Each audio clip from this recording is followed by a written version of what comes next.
when I try to think back to who I was and why I would do such a thing, I do know that when I was in high school, I went to D.C. and the signs were there for colored and white water fountains and bathrooms.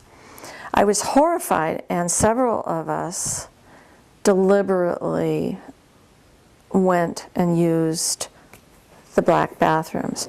So that's the first time I ever remember. I always had a sense of fairness and justice, you know. That isn't right. We'll have to do it another way. But I didn't ever, that was the only thing I ever kind of acted on, and it was kind of purely spontaneous. It was also on the boat on the Potomac, and I was just absolutely devastated. And I remember even at my all-girls Catholic high school in River Forest, Illinois, they took us to Hull House. So I did, you know, a few of those things, but there was no continuation of that process at all. And I was in the military during we were in the military during the height of the civil rights, during the Kennedy assassination, and much of Vietnam. And I would, for a while, when we came back to Fort Lewis, we lived with line officers on the base, and there were many discussions of Vietnam and the war. And they had questions and problems with it. And, you know, we were with medical officers most of the time. This was the only time I was kind of exposed more to line officers, just the, you know, the real part of the Army. And we were really isolated as a medical officer wife. Pretty protected, pretty privileged. But I began to have questions because they had questions.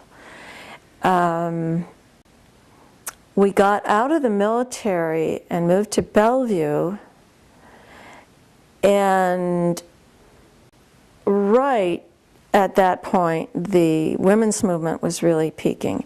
And I didn't go out and carry signs, but I do still have the first issue of Ms. Magazine. And I had a friend, an artist friend, and we never fit very well with the medical social thing. And so, and of course, they all thought we were absolutely crazy because we were very interested in the women's movement. And rather mouthy about it. And I found a file of letters some years back, and they were trying to put Bill's first clinic for the first 5 years we were on the east side was in Issaquah, and we were fighting ROTC in schools, in the high schools. And we wrote very strong letters about that, and it was actually not done, but there was a big move to do that. And so there was something.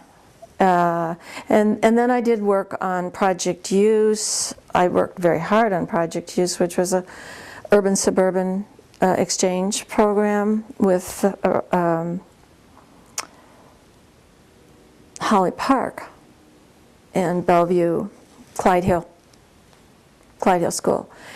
And, you know, you had to educate all the parents, you had to go from door to door, get signatures. It was kind of a very big deal to be able to do something like that, and we were able to do it.